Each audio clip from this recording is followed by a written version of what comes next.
Place your hands around the wheel and gaze at it. Do not focus or concentrate too much. Every part of you, and you are part of me. Sometimes it is more about creating a connection. You can do this.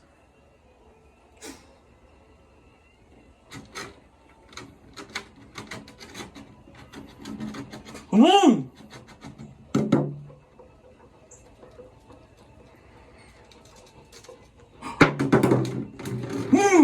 Shut up, I got this. Okay, you're going back to be my bitch.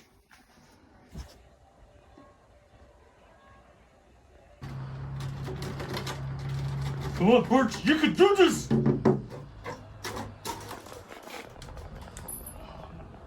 YouTube!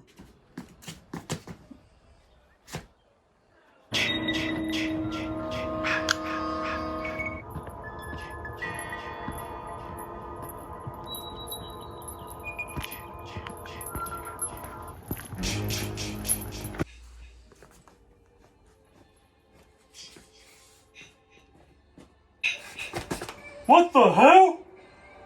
Who are you? Oh no! You picked the wrong person to mess with.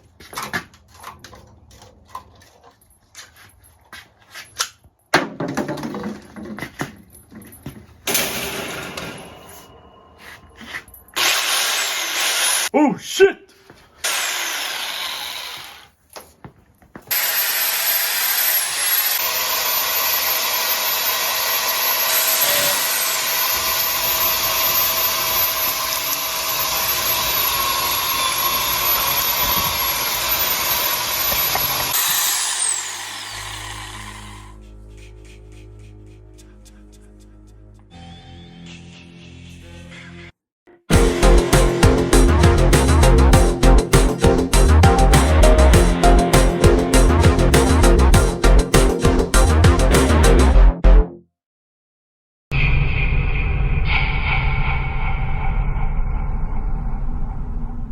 What is going on, guys and gals, and welcome to Good Reel Hunting, where we hunt for the good reels so you don't have to. It's your boy Brad, the Brett Man's over here. Chris is right below us, and it is time for week 7, part 7 rather, of our Friday the 13th summer review series, i.e. the largest Friday the 13th review series in the history of YouTube, because we're not going to be doing this shit alone, okay? We got a lot of guys and gals coming with us in this journey. And, of course, Chase Moser from Moser Movie Reviews, Robbie Sobel, Filthy Dan, the man himself, will be doing the review as well. Nick Coying, and tonight, House of the Living Dead is going to be doing a live watch party for Friday the 13th, Part 7, A New Blood, which is what we happen to be reviewing today. And we're pumped about it because, well, we're on the second half of the movies now, so things are kind of getting controversial. They're getting split. They could go either way, and I'm really excited to talk about these. So just to get everybody's opinions, and I'm sure everybody's reviews are going to be a lot of fun this week because there's going to be a lot of different opinions about these. So obviously, if you haven't seen our first 6 reviews, we'll put a link for those over Brett's head. Be sure to go back and check those out. They've been a lot of fun. We've really enjoyed it. So click on that. But anyway, guys, how y'all doing today? Man, dude, I am more happier than Eddie at a SpaceCon convention. I'll tell you that for sure. Ooh, buddy. I feel good. I feel right. I feel like I just need a big hunk of man to come and get me. You know what I mean?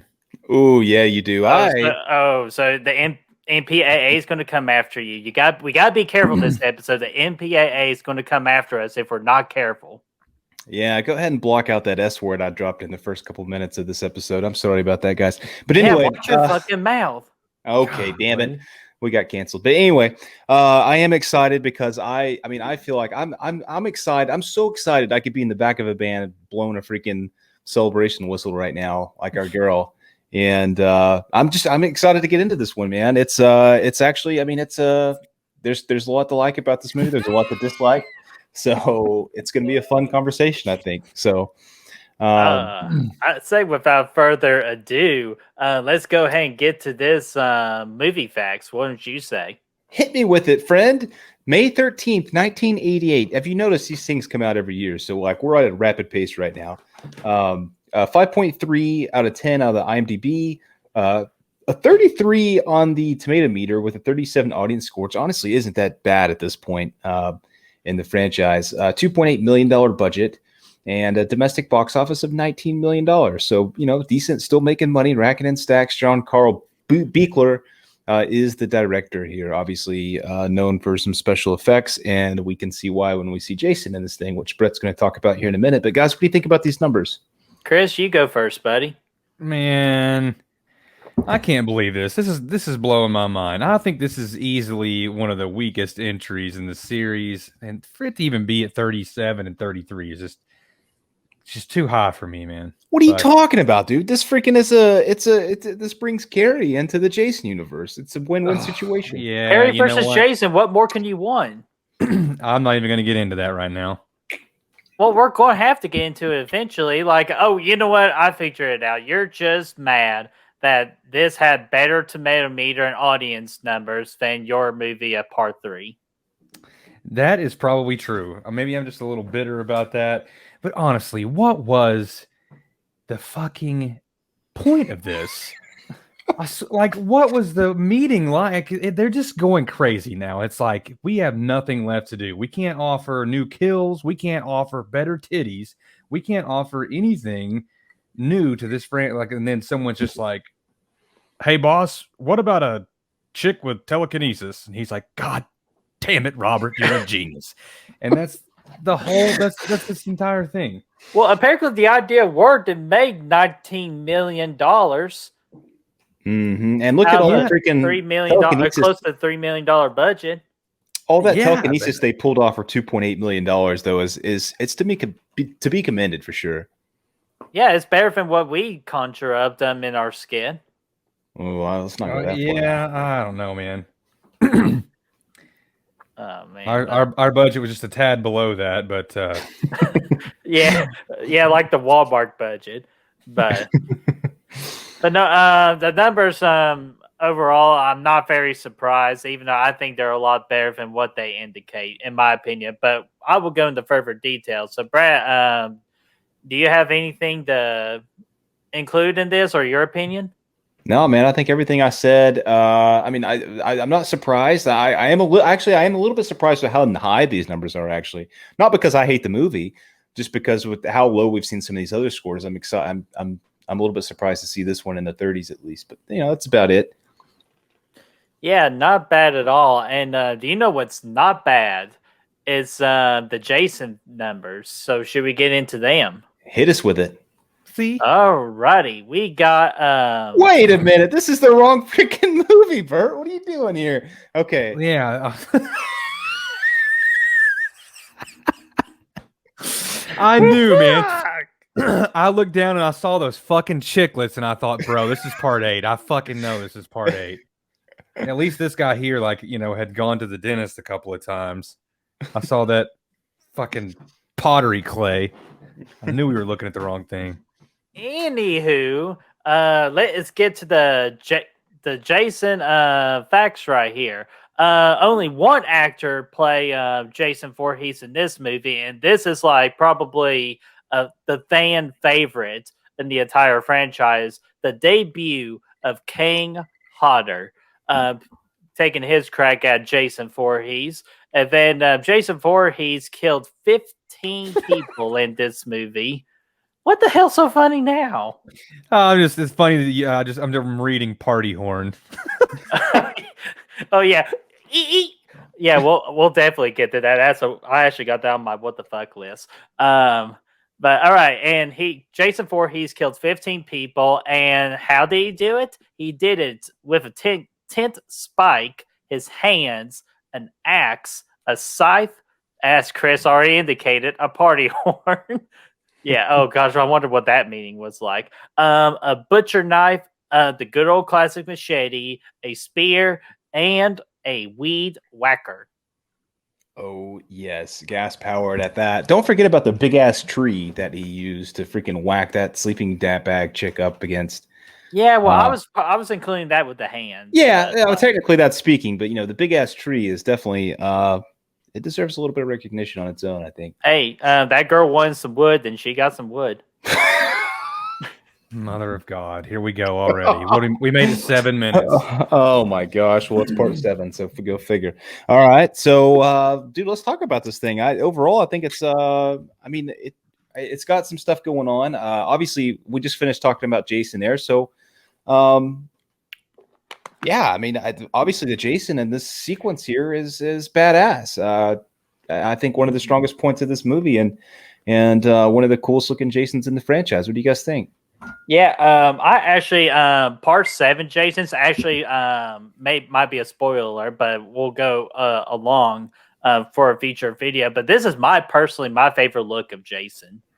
I absolutely love like the chain around his neck, the spine around his back, and then when his mask got removed, just the zombie looking Jason. Like if you saw that, trust me, you would be bolting it the other direction. Like King Hodder does an excellent job just bringing in presence. I feel like that's what people love about King Hodder. It's just his presence of how big and bold he is. And he just does a really good job portraying Jason. And as I said before, he is a fan favorite within the Friday the 13th fans. So that's like my thoughts on it. Like this Jason to me is badass, and he got to show it off as best as he could in this movie. Yeah, I think so too, man. I love Jason in this one. Although I don't think Kane Hodder's that big of a dude, right? Wasn't it like a kind of controversial choice because he was so short? So they had to really the way they organized, they did the camera angles and all that, like they made him look big. But works. It works decent in part 7. Part 8's really where you notice how short he is. Like it really stands out. But here, I think he does a pretty solid job. And it's still really intimidating. Absolutely. As far as the Jason goes, this one's a really, really good one.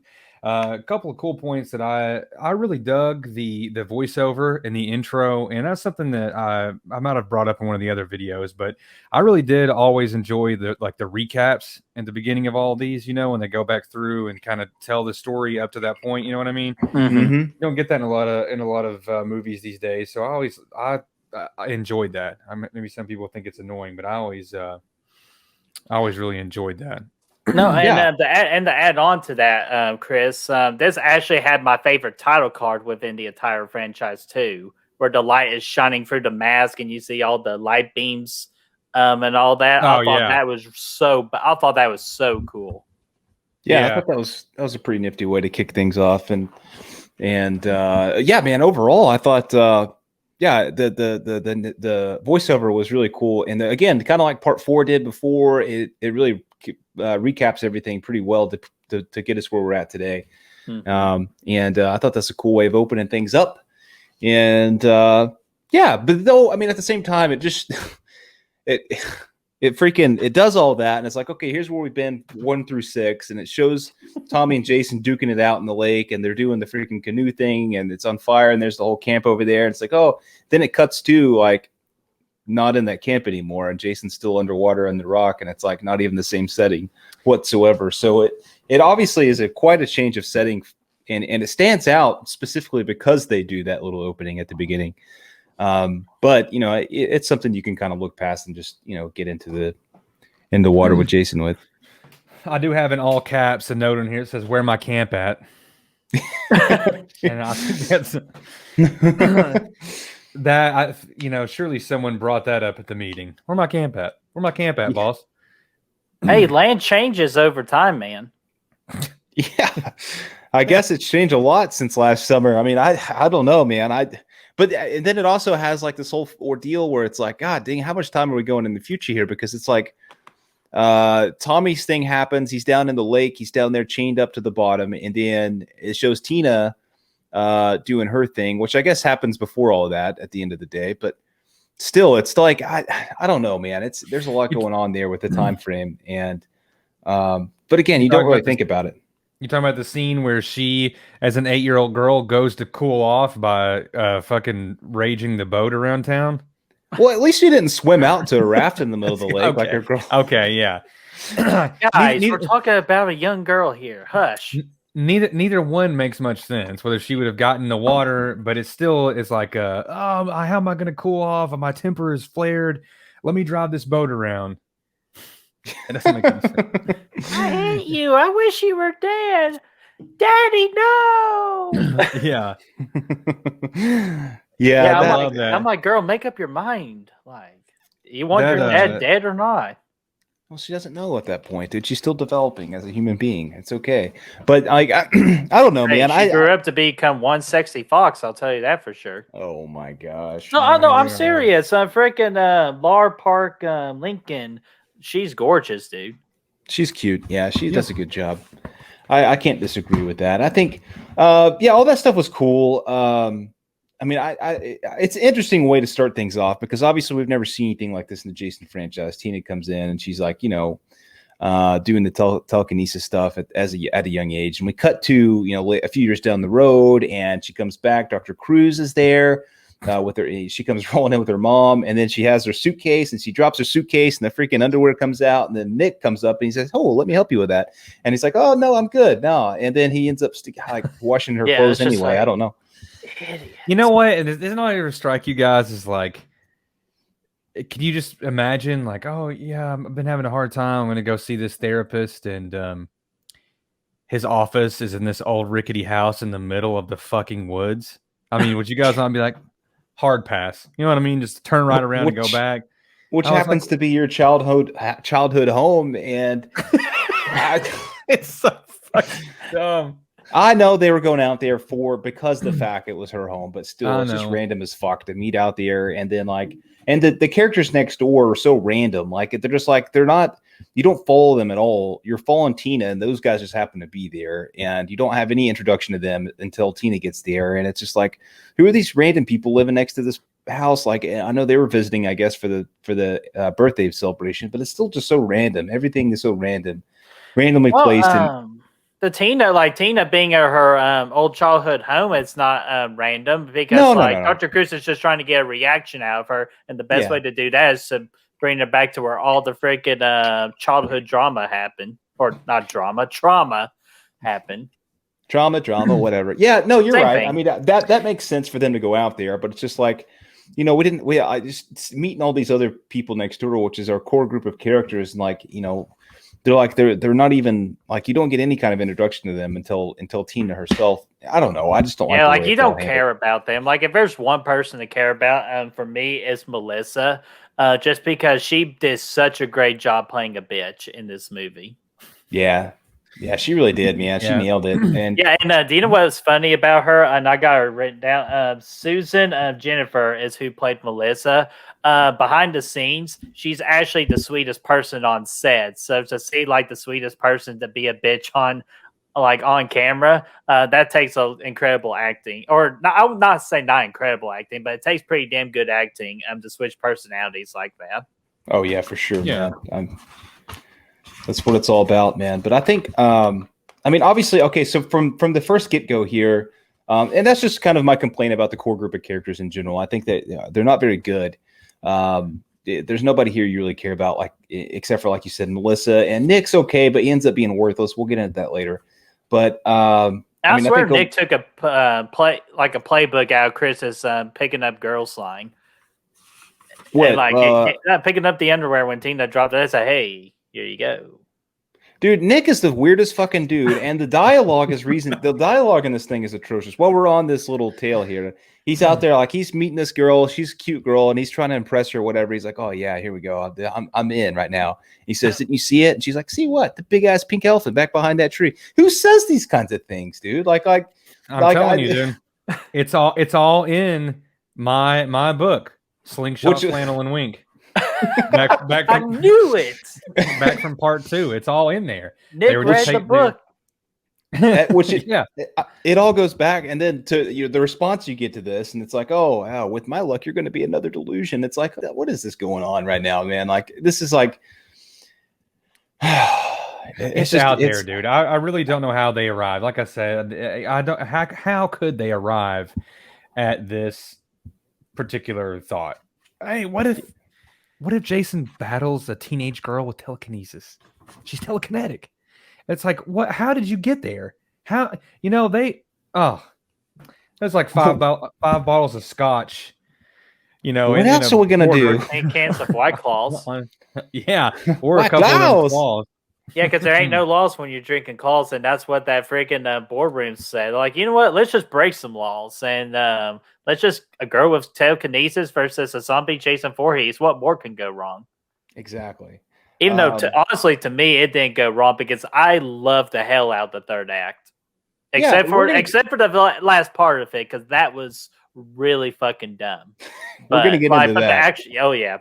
But the actual like fighting and all that between Tina and Jason, I absolutely love it. It's in the top of my favorite third act in the franchise. Well, we're definitely going to get into that here in a bit, but the freaking what was I about to say? So right off in the beginning, I know we're still we're getting a ways into this thing. We haven't talked about the beginning quite yet to the point that I wanted to talk about, but that's because I wanted to say that like just from the beginning of this movie, you can tell there's a major tone shift from part 6. Like part 6 is this whole self-aware, having a good time kind of thing, and then this is immediately you can tell is just serious and dark, and there's not a lot of fun being had in it.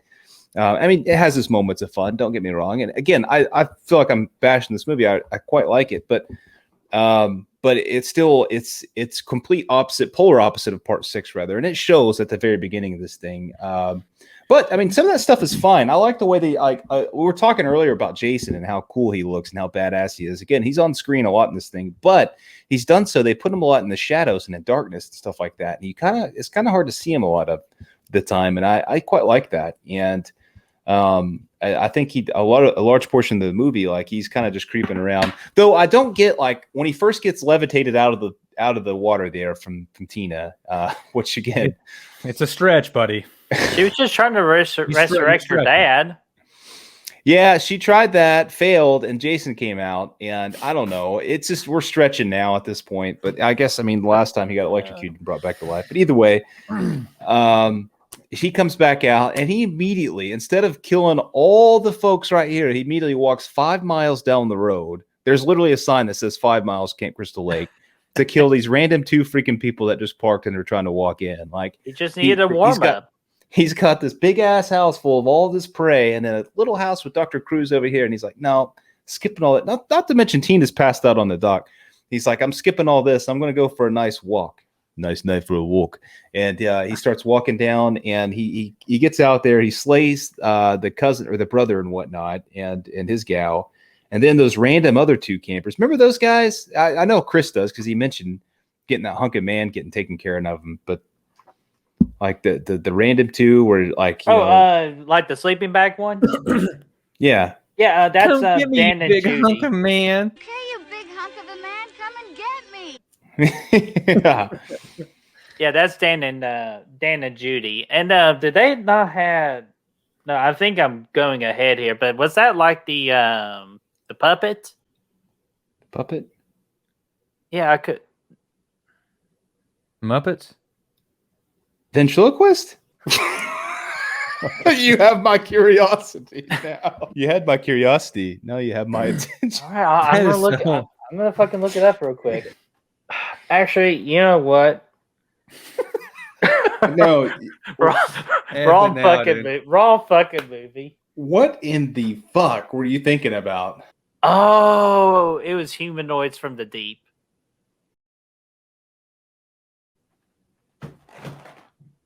Humanoids from the Deep.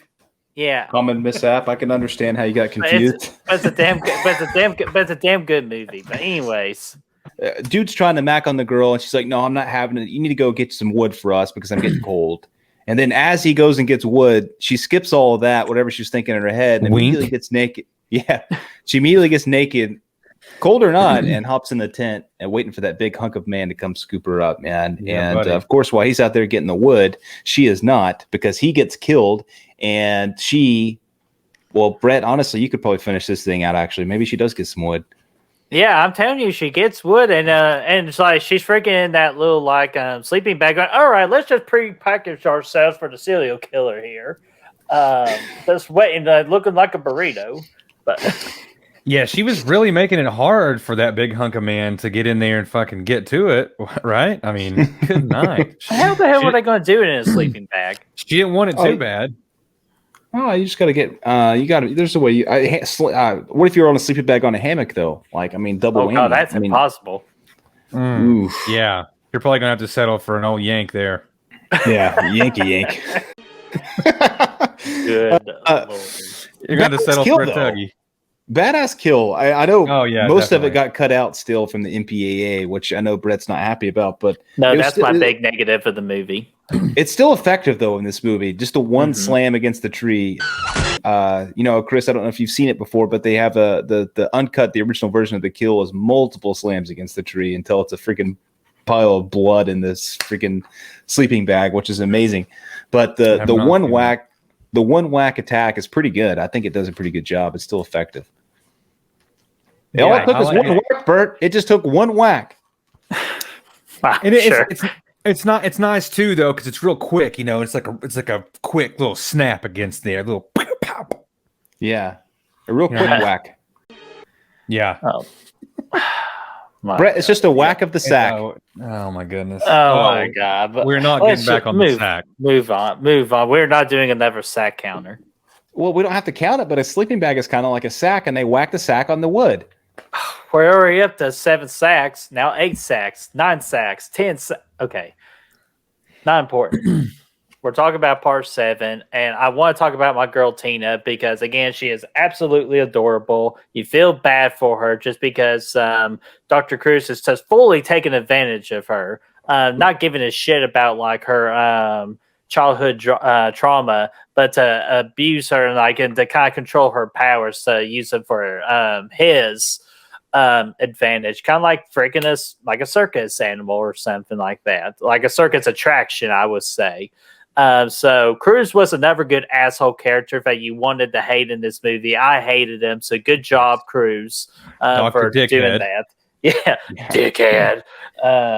But yeah, and just Tina was just her telekinesis in the third act was just so damn powerful. So that is just one girl you do not want to mess with. Fuck no. Dude, I tell you, Tina was a major highlight for this movie. I think she was great. She was fantastic. Even from the beginning, she was a likable character. I really enjoyed seeing her and following her character throughout. And you're kind of rooting for her. And at the end, Bert, like you said, she completely kicks ass, which is fun to watch. The third act is fantastic. I love seeing them duke it out. She's dropping damn porches on his ass and like freaking tying him up and getting him electrocuted, and there's a little Setting vine. them on fire. Yeah, it's such a good time, and she kicks a lot of ass. And honestly, she's very solid in this thing. A huge highlight, and the major reason why I have some fun with this movie. Yeah, and another thing too is the house exploded. So again, from the Halloween Kills trailer, Michael walks out of a burning house going, "Yeah, I'm a badass." And then here's freaking King Harder, Jason from Part 7 going, "Hold my beer." The house explodes, and he's still able to walk out there. That he does. Yeah. That he does. Chris, what do you think about Tina and her ability to kick ass? Do you hate her or do Man. you like her? I love the character of Tina. It's still just so far out there for me to buy into this telekinesis angle that they went with. It's just really strange to me, but I do love the character, and I think that actress pulled it off really well, especially considering that, what are we at, 88? This is 88, right? Yes, I believe- 88. Yeah. So considering in 88, doing a lot of these special effects scenes and stuff like that, she's acting with, pretty much nothing, right? So Yeah. I think that she did a really good job in a lot of those scenes, and I do love at the end of it that she does give Jason a run for his money. Yeah, it's cool to see. Like she's the Yeah. first one to really kick some ass. Yeah. So we've always talked about how these other chicks on here, never really put up a fight at the end. So it's really nice to see her put up such a big fight, even though it's through telekinesis, which is just fucking weird to me.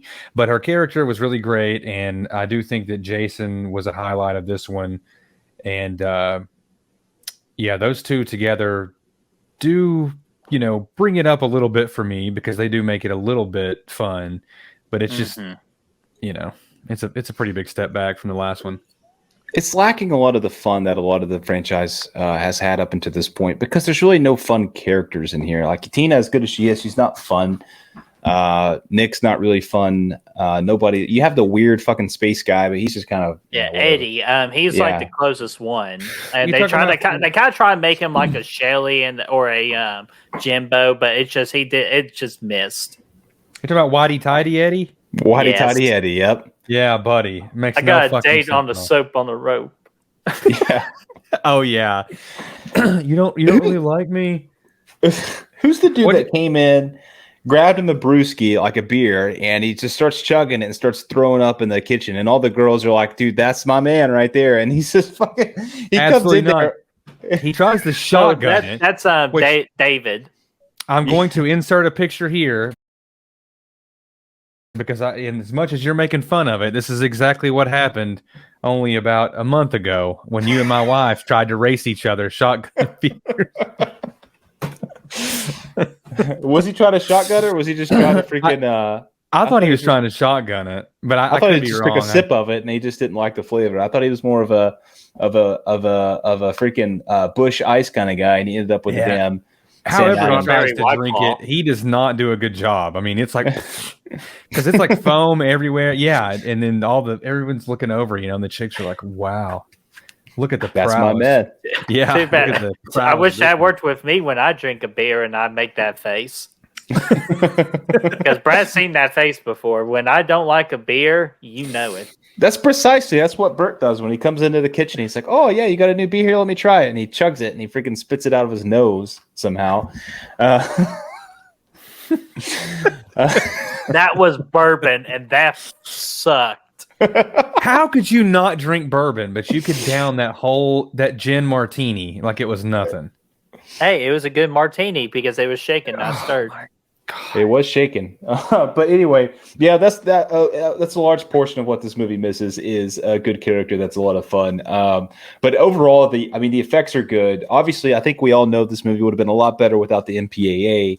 But even then, like the kills are still pretty fun. I think, for me, the biggest highlight, obviously, it comes back to Jason and Tina, like we've been talking about for the last couple of minutes. Jason is cool. The look they gave him, we've already touched on it briefly, but as John Carl has mentioned in the documentary, his name was Jason. He made it a point to put any damage that's ever been done to Jason at any point in the movies. He put it on his character in this movie. So you can see the axe mark, you can see the bullets from part 6, you can see the machete mark on the side of the head, you can see the damage from the propeller in part 6, and his just eye. random. Yeah, his eye. You got random bullet holes. You got all kinds of stuff, and it's awesome. It's really cool, and the way his bones kind of penetrate through, and the idea to have the whole third act, for all intents and purposes, without him with a mask on, is I think it's a cool it's a cool idea, and they did a really good job of creating that Jason, and it's viable that it's the same Jason as part 4 when his mask came off. Like I could buy that, and it looks good. It's solid. It obviously was a tough act to follow because when part 8 tried, they fucking failed miserably. And let's not go there yet, buddy. Yeah, okay? We'll wait on that. Yeah, keep my blood pressure down. Yeah, but I think it's fantastic, man. What they did with him in this one. Yeah, and for what it's worth as well, they Kane Hodder there toward the end, that third act, which is all those crazy stunts. He actually did all that work himself. Actually got lit on fire at the very end, fell through the stairs, all that stuff. So that's a big.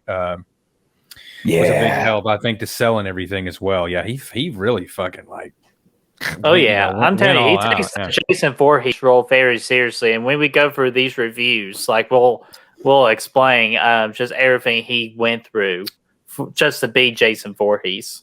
Yeah, he busted through that part in the house at the end when he's busting through stairs and shit. I love that part. First off, he axes Brett's favorite girl in the movie in the face. He asked her a question. MPAA, just butchering that scene. It was still good though. It was still great, or it's still very good. And poor Melissa. Once he gets in the house though, it's just it's intense, man. When they're running up the stairs and he's behind her, and you're like, oh, the doors are locked, which I don't know why, because it's a fucking bedroom and nobody else is home. But either way, the doors were locked upstairs, and and Jason was kind of coming up the stairs. It's an intense moment, and obviously he goes flying through the stairs. I don't know what light fixture is going to hold a 300-pound guy, but it does, and it does a really good job there for a second. And I think that turned out to be pretty fun, though. The whole thing in the basement with the freaking nails and the fire and all that stuff was awesome, man. I really have a good time with that portion of the movie. Oh yeah, and you know what the best part about that third act was? How they defeated Jason Voorhees. Don't get me started on that, Brett. What the fuck? Oh my gosh, that was. Hey, we were having too much of a good time, so I gotta throw in the nitty gritty of this review. We gotta talk about that. We have to talk about that damn ending. I don't want to because that just almost ruined the whole entire third act. It was not. It's just like it was not good. Dude, like, that was the dumbest way. It made no sense. Like it's just like. Like, their dads just like grow up all the way in the ocean, just became Swamp Thing, and just I can't even fucking explain it. Yeah, dude, it was weird as fuck, and honestly, the house exploded. They should have just ended it. They should have just said, "Okay, we're good to go." I agree. But then they had this random ass sequence. Yeah, dude, they had this random ass sequence at the end at the boat dock where fucking Jason comes out there. He just kind of tosses Tina to the side, and she bruises her knee. She's laying there. Oh no, Nick! This whole fucking time in the third act is just he's tripping over everything. Every time he falls to the ground, he passes out for 5 minutes, dude. Like it happened a couple times in the house earlier. How much does that guy look like Doofy? He does look like Doofy. Yes, he does. Yeah, dude, he looks just like Doofy. But nevertheless, yes, I didn't mean to interrupt. Go ahead. So yeah, he gets like in the house before the light fixture thing. He gets chucked over there. He's dying. He's just passed out, and he's like, "Oh no, I'm going to take a nap now." I think if I play dead long enough, Jason's not going to know. But Jason did know because he goes over there and he starts putting his foot on his back. And I don't know of all the times in the movie for him to do a slow ass kill, he chose this time, which is fine. But he's just slowly crushing his spine in, and that's when that happens. But then later on the deck, he throws him again, and he passes out again. Dude, he's the most worthless freaking they might have. Like, what's the point of Nick, dude? He's just weird. And like, I actually did like the character, but then in the third act, he totally just became worthless. They should just had what Brad said, the house exploding, the end, or freaking use telekinesis and put his ass back into the bottom of the lake. With a chain, dude. He got the chain. He's still wrapped up in that chain. His dad, the dad that's been underwater for 10 years at least, comes out and freaking chains this guy up, and he's still in those chains in part 8, dude. Like, I just don't know what the fuck. Like, whose idea was that, man? It was another one of those things, man, where there's just like they ran out of ideas, and one guy in the fucking corner is like, "What if we like had her dad come back?" You know, and it's the guy's like, "Has anyone got a better idea?" No, and he's like, "Fuck it, and then let's go." And then you got the other guy in the corner. You got the other guy in the corner going like this. What is it, Johnson? Can we have a death with a party horn? Absolutely, we can. Yeah, that's pretty much it. I think we're finally starting to understand more about how these meetings actually work. What is the dumbest shit we could possibly put on screen? Oh man, and it's like, what if her dad comes back at the end? Absolutely. Yeah. Diaz, is it? Diaz. Yeah, and then, but yeah, speaking of that party horn, Rick Kate. She got quite horny in that sequence. It's over with for me. I'll be back next week. All right, see you guys. I'd like to work with a P40. But all seriousness, the big negative for me is the MPAA. They butchered the hell out this movie. If they would just kept their hands off of this movie and they would have brought every single thing they wanted to do in this movie, I swear this could be a top 3 movie for me. Definitely.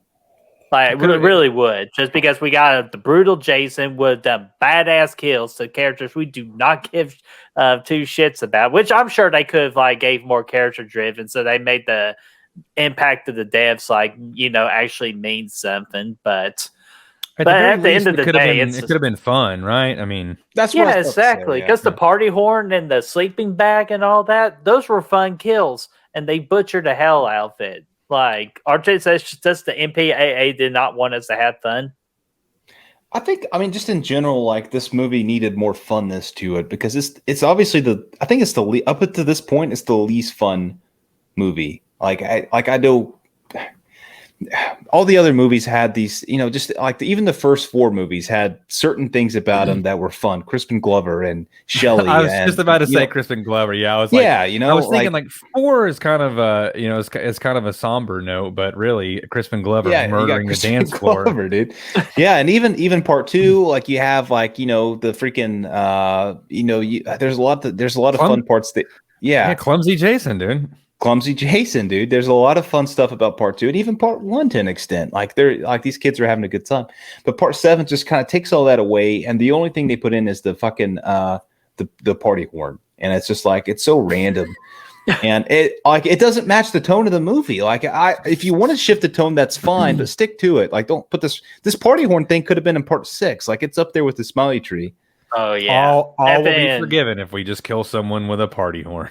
Oh, and it's hilarious too when he actually stabs Kate with it in the eye. If you just for a split second you hear ear. Yeah. What do you hear again? Ear. ear.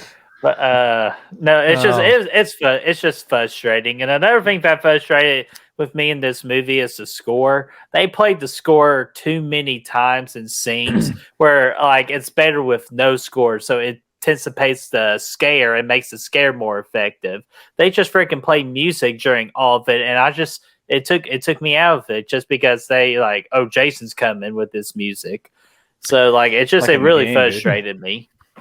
Yeah, the score used to be a strong point. It was always a positive for so many of these in a row, and then I feel like 5 was dull. This one's is fairly dull, and I don't think it ever recovers.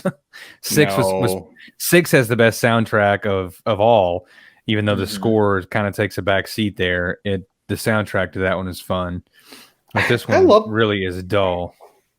I really like the score in 6, and actually I didn't notice until this most recent rewatch, but this movie actually does take a couple of beats from the part 6 score, and which is nice. But the overall score it becomes more generic in this movie, like just a traditional horror movie. It could, this score could have worked in Nightmare on Elm Street or Halloween or anything. Like it's not. There's nothing really special about it. I kind of like it at times. There's a couple of moments that I kind of like what's going on, but yeah, overall, it is a miss for me as well. Mm-hmm. Yeah, and that's pretty much all the negatives I had. Oh, and at times the acting pretty much for the most part is atrocious. Yeah. What do you guys think about that random ass skinny dipping kill? Oh, just you talking about Marco Voorhees? I don't even know. He like goes underwater, then he pops back up. Yeah, that's what I kept thinking. It's like Marco. Yeah, Marco Voorhees. Yeah, okay. Yeah, but so dude. Yeah, but I was gonna say it's wild that they are like, oh, the sleeping bag kill can only be one shot against the tree, but they're gonna go like full underwater TNA. They did what I mean? Yeah, I know. Yeah. Dude, they didn't. Yeah, which I'm very thankful for. Don't get me wrong. You know what I'm saying? But it's just strange that they would let something like that go through and then be like, hey, we can't have you, murdering this broad in a sack, We can't have any blood leaking through the sack. Oh, yeah. I mean, it's no good. But yeah, that was such a random kill that came out of nowhere, dude. And like, he kills the one dude, and I think it was decent. He kills the one dude, and I think it was decent.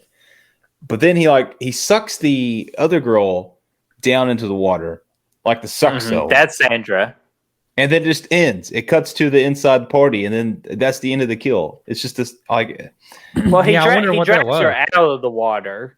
Yeah, well, obviously you got to. I mean, what must go up comes down. Wait, what goes up must come down. But like, I mean, it's just random. Do you think he just pulled her underwater and ate her butt to death? Well, you can't do it with a mask on, Chris. Brad actually did bring up a good point. I felt like a lot, like half of the kills in this movie were lazy, with like quick cutaways, and the freaking Robin gets chucked out the window. We already saw that in part 4, and it just came nowhere near close to topping what it did in part 4.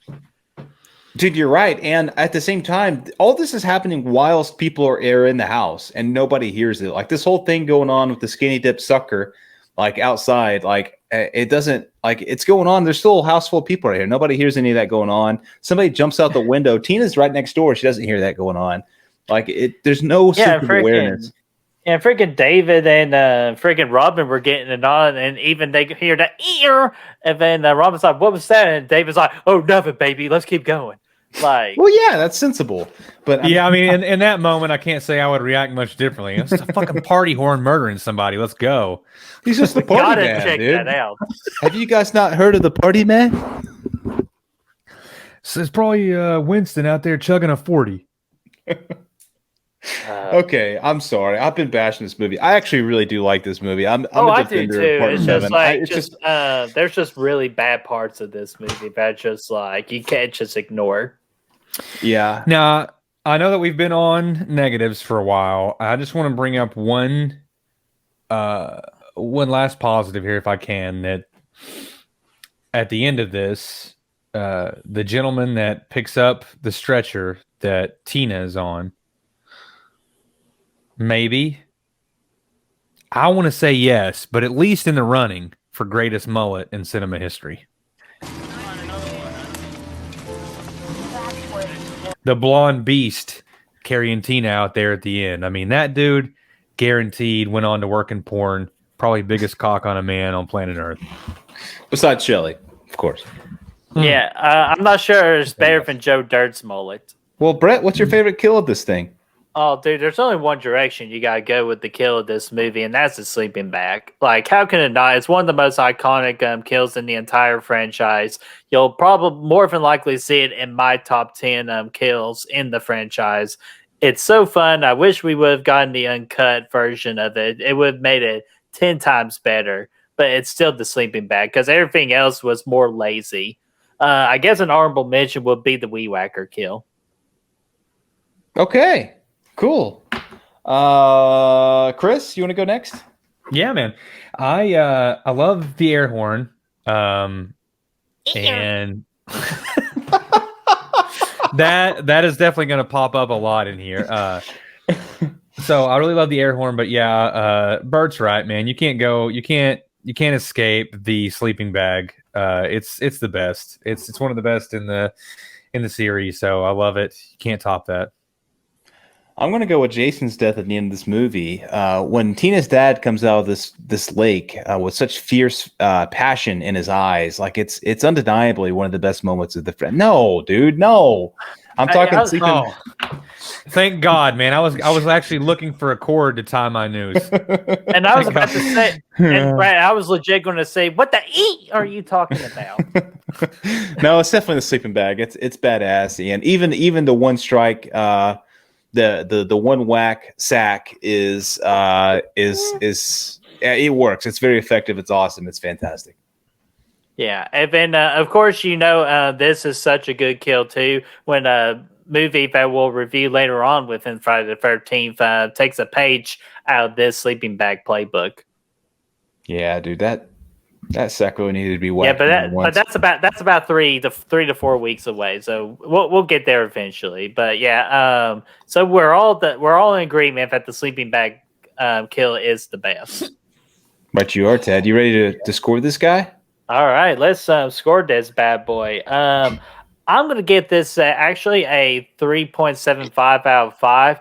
I still have a really good time in this movie, especially that third act, like because I'm so invested into the Tina and Jason Voorhees in this movie. Like just the build up to the ultimate clash was really good. The MPAA just really butchered the hell out of this movie, and that's just so disappointing because without it, this movie honestly could maybe it be in like 4.5 territory if MPAA was not involved. But I have to just rate it as it is, 3.75 out of 5 for me. I want to give it a 3. Actually, I want to give it a 2.75. I know. I really actually am. I have not made my case at all for this movie, but I do actually quite have a lot of fun with this movie. I really like it.